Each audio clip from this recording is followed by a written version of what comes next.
and welcome to the Sunday service of the Unitarian Universalist Society of Schenectady. Today is November 12th, 2023, and I am Tom Comparin, he, him, and I am serving as your worship associate today. We are grateful for your presence today, whether on Zoom or in person. If you are visiting for the first time in either place, we offer you an especially warm welcome. We are so glad you are here. And good morning, I'm Reverend Wendy Bartel. Please use my name rather than she or he or they, as that is a better fit for my gender identity. When I was a kid, I remember practicing handwriting, tracing, imitating the curls and the ways the letters connected. You wouldn't know it from my handwriting now, but tracing and imitating those curls and the ways the letters connected. A whole new world from printing. Around the same time, I started playing instruments and sports. From the time I was 9 until I graduated college, I practiced a variety of instruments over the years, nearly every day, and shot free throws, or drove in layups, or kicked the soccer ball at the shed, or pitched a baseball with my dad, even in the off-season. I practiced, because typically, in order to get better at something, we need to practice it, right? And we think about certain things like practicing our times tables, our saxophone, our sports drills, our vocabulary words as par for the course. But we don't often name that we need to practice other things like patience or compassion or hope. No, we often sort of judge one another and ourselves more often around impatience and worrying about being enough instead. Yet any skill we want to learn or improve requires practice, so maybe these things do too. Yesterday, we met with several folks who had gone through the Getting to Know UU classes and wanted to know more about what being a member means here. In these classes, over the time that we've been here, we share that there are 5 important commitments we hope that members will engage. 1, attend worship regularly, as often as your schedule allows. This is the time when the largest number of people in the congregation are gathered and your presence matters. 2, volunteer for this congregation and in the wider community in ways that feed your soul. The community and this congregation need you. Make a contribution of record. This institution will not survive without your real generosity, a gift that supports your spiritual home, your religious community. 4, learn about Unitarian Universalist history and identity. Be able to tell people who we are and why you spend time here. 5, engage in a spiritual practice that supports your free and responsible search for truth and meaning. A spiritual practice means something that we do with intention, of it being a practice that nourishes our spirit, our well-being, whatever word works for you there, that our attention is focused on the practice itself, and that we do it with some form of repetition. It could be daily or weekly or monthly. Some folks have extended practices of biannually or once a year. But to have a spiritual practice that you do daily or weekly or monthly to help sustain you, intention, attention, repetition. Most of us have all kinds of practices and habits that don't typically support our well-being, right? Like scrolling through our phones, and maybe listening to the news when we first awaken or maybe just before we go to bed. Our stress usually increases when we do that. Instead, we could spend maybe a little time when we awaken, or maybe just before we go to sleep, to just quickly, briefly even, give thanks for anything that we are grateful for. Or set an intention for the day, or take stock of how the day went. If we have a person or persons or pets in our bed, we can spend time connecting or snuggling, usually, though not always, lowering our stress. I know. It's okay to want to know what is going on in the world, to stay informed, but maybe we don't need to do that first or last thing. Maybe instead we can take a brief pause to notice our breath, or to give thanks, or to do a loving kindness meditation, and just watch and see if it helps shift our day, or if it helps us sleep a little more soundly. I know a lot of us have been losing a lot of sleep lately. Intention, attention, repetition. Spiritual practices that are probably more obvious for those of us who may or may not know anything about spiritual practices, but maybe you might think of these kinds of things like meditation, prayer, yoga, offering daily gratitude, reading sacred text, attending worship, that sort of thing. But if we're just doing those things as habit, then they're just to-dos and not really a spiritual practice. And conversely, we can do things like knitting or hiking or photography or ukulele or writing poetry or gardening or working the 12 steps or singing with intention, attention, and repetition, and they can become spiritual practices that nourish us. For several months, I have been feeling a sense that hope is hard to find for a lot of us. The wildfires in Canada at the beginning of the summer and the subsequent air quality, Congresspeople who are continuously misusing their power to weaken our democracy, terrorism, war, cyber attacks, another mass shooting, and another, and another. The heavy summer storms and hurricanes, the fires in Maui, and now this horrible conflict in the Middle East. And so many people are now fighting over the fighting. It's all just devastating and heartbreaking. And I started wondering, what if things like hope take practice too? And what exactly would practicing hope be like anyways? So I asked my friend Google.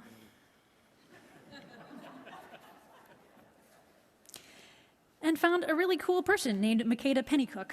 She's a life coach and an anti-racism trainer. Right up my alley. Makeda Pennycook was wondering this same thing. She writes, "Hope is a discipline. I read those words several weeks ago and they have stayed with me." Now, unfortunately, she doesn't say where she read them because I really want to know. Hope is a discipline. I read those words several weeks ago and they have stayed with me, echoing in my soul, reminding me that hope isn't a one and done kind of thing. Instead, hope is a practice, something we cultivate consistently with the choices we make. She says, hope is defined as cherishing a desire with anticipation, a feeling of expectation for a certain thing to happen. I love this idea of cherishing a desire, she says, of holding on to something so closely that no matter what happens, it is never lost. When we cherish something, we take care of it. Pennycook continues, we rarely lose sight of it, are always aware of it, and frequently check to make sure all is well. Hope requires the same level of intentionality. When things are going well, it's easier to feel hope and even sometimes to take hope for granted. But when things are not going well, hope feels fragile and tenuous, harder to hold on to. The moments we need it most can be the times it's hardest to find hope. The moments we need it most can be the times it's hardest to find hope. She concludes, this is why we must practice hope regularly. Real hope, the kind of hope that leads to change and transformation, needs cultivating. It cannot be manufactured, but rather it must be cultivated and cared for with intention and focus. Pennycook suggests practicing presence, gratitude, and joy as 3 practices to keep hope close. On our morning walks with our little dog, Luna, we often pause to try to find the bird singing. Sometimes we find them, sometimes not so much. Sometimes we pick up an amazing, colorful leaf that has fallen. We are practicing presence with nature, with beauty. And being present with nature reminds me that as long as there is beauty, there is still hope.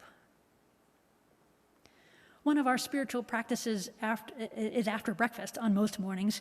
One of us reads a poem out loud, then chooses a line from that poem. Then we both write for about 10 minutes, and then read what we've written to one another. We shared that with you when we came back from our sabbatical in March. often we end with an expression of some type of gratitude for this sharing. Presence, gratitude, and joy. While I am not a very good singer, I like to sing. I like singing with other people. I like singing when I'm walking. I make up songs in the kitchen. I just like singing, even though I'm not that good at it. But like everything else, singing takes practice. To learn how to match the pitch that is coming out of our mouths with what we are hearing in our ears or seeing on the page, it takes practice. Now, some people look like they're really good at it automatically, and it's true, there are a few people, but most of us have to practice, right? Luann works with choirs, she knows. Singing together, though, here and in other places brings me joy. And if you are a person who got a message or tell yourself that you can't sing, this is the right place to sing anyway. Try it some Sunday, because this is a place to practice hope, a place to practice presence and gratitude and joy. And maybe, just maybe, after practicing some singing over the weeks and months, you might just find your own hope increasing too. Pennycook's words really resonate with me. Real hope, the kind of hope that leads to change and transformation, needs cultivating. It cannot be manufactured, but rather must be cultivated and cared for with intention and focus. So practicing hope is perhaps a spiritual practice. And by engaging in presence, gratitude, and joy, just maybe, I can find hope when it's hard to find. Some days it seems as if everything in the world is broken. In the morning, barely awake. Yes, I take out my phone, open a newspaper app, and check if the world is on fire. What do I see? What do all of us see? The rich getting richer while so many must make do with so little. Storms and droughts, and yet we keep on drilling. The cruelty and folly of war, for which I have no answer. Government shutdowns, books banned, Planned Parenthood, clinics shuttered. Some days I struggle to get out of bed. And when I do, despair is there to greet me, a willing, eager companion, whispering, "Come with me," tugging lightly at first, hardly hinting at the weight and depths that lie in that direction. And hope? Where is hope on these dark mornings? Are you hiding? Why are you so shy? I suspect the problem lies within me. As I check the news again, I am only human. I so often default to the negative, brace for the worst, neglecting the beautiful, the wondrous, the generous. Oh my God, that man who did so much harm to our country might win again. The world is turning into a dust bowl. Transgender people are being outlawed. I need to fix everything. I can't fix anything.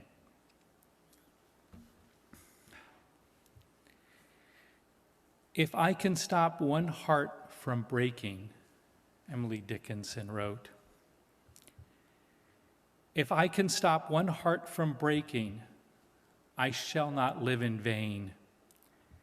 If I can ease one life the aching, or cool one pain, or help one fainting robin unto his nest again, I shall not live in vain. Perhaps there are poems or songs or stories that help some of you. I find a message of hope in this poem, but Dickinson's words also shelter nuances and complexities, a tinge of sadness, a quiet longing. And these undertones, even when heartbreaking, buoy me, perhaps more than the explicit message of hope. Despair colonizes my conscious swirling thoughts. Dickinson's verses pierce me. Her rhythms and images reach into some primal part of me, but they don't settle without effort. Integrating the nuances requires some work, and that, of course, is the power and the gift. The sensation I can't fully describe, but I can feel it, a kind of knowing. Have any of you had this sensation deep within you? A subtle reordering of the neural net, subjective but oh so objectively real. In that moment, that magical moment outside of consciousness, that moment of processing and reordering, in that moment, I break free from despair's grip. Once again, there is room to welcome hope, and with hope, beauty and wonder and generosity and action. Emily Dickinson tells us in another poem that hope is the thing with feathers that perches in the soul. But hope is also that thing with talons, a fist pressing stamps on a UU the Vote postcard, voices chanting for equity, marchers' hands clasped in solidarity. For me, like for many of you, social justice work has become a spiritual practice. I try to answer our faith's call to help build a better world, day by day, week by week, bit by bit. What effects might my individual efforts have on the larger world? That I cannot gauge. But in doing this work, bit by little bit, a change is felt here. Despair is cast out, and hope is nourished. Come recite a poem with me that I might know your mind, and together we'll search for hope when hope is hard to find. But what of those of us who do not really resonate with the concept of hope, or are struggling to find hope because it is so hard to find sometimes? That struggle is different than when we're talking about things like depression. It is a very different experience. We're talking about despair today. Yours, and I will tell you mine, as Mary Oliver in her poem once said. Hope can be defined in so many different ways. So it makes sense that not all of us resonate with a particular way that we might understand hope. Like, there's lots of ways to use that word. I'm particularly moved by this one from former President Barack Obama. He said, "Hope is not blind optimism. It's not ignoring the enormity of the task ahead or the roadblocks that are in our path. It's not sitting on the sidelines or shirking from a fight. Hope is that thing inside us that insists, despite all evidence to the contrary, that something better awaits us, if we have the courage to reach for it, and to work for it, and to fight for it. Hope is the belief that destiny will not be written for us, but by us, by the people who are not content to settle for the world as it is, who have the courage to remake the world as it should be." God, I miss that man. I did not always agree with that, but on this point, hope, the audacity of hope, powerful message. And in their book that Reverend Lynn mentioned last week, A House for Hope, The Promises of Progressive Religion for the 21st Century, our colleagues and friends, Reverend Dr. John Buren and Reverend Dr. Rebecca Parker, weave so many stories together.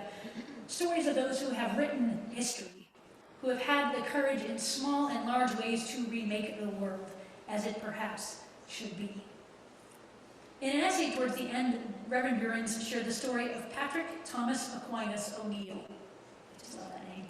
Patrick Thomas Aquinas O'Neill, a minister in Brooklyn at the time of the book's writing. O'Neill tells a story of when he was in first grade. One day, that winter, some older boys pushed him face first into a snowbank. Outraged at the indignity, he sat crying on the front stoop of his house. A neighbor, Mrs. Boutelon, had seen everything. She came out, brushed the snow off his clothes, and took him to her kitchen table. She served him hot cocoa and told him in her French accent, "Patrick, you are angry at those boys for what they did to you, and it is natural for you to feel that way. But now, you must let it go. This day has other things to give you." So many of us are carrying so much.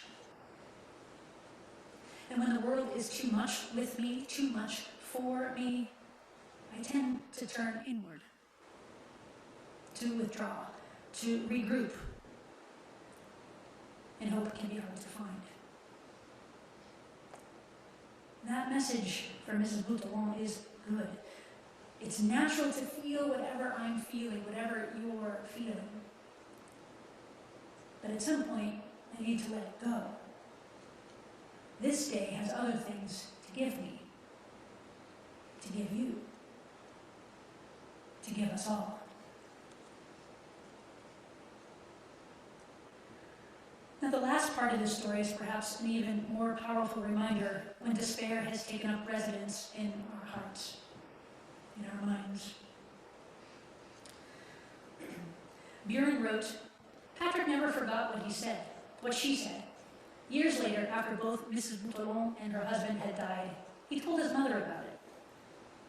'That sounds just like her,' said Mrs. O'Neill. You know, don't you, that the Boutelons were both survivors of Nazi concentration camps?"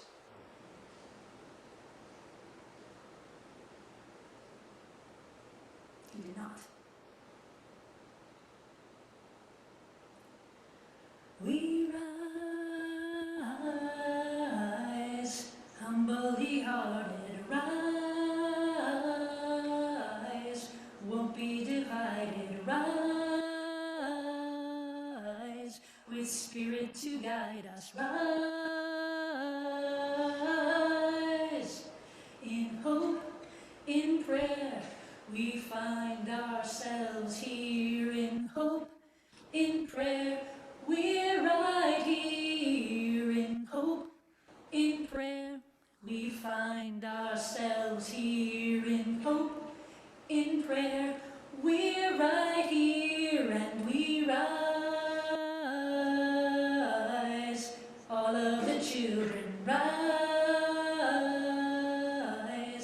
elders with wisdom rise, ancestors surround us, rise.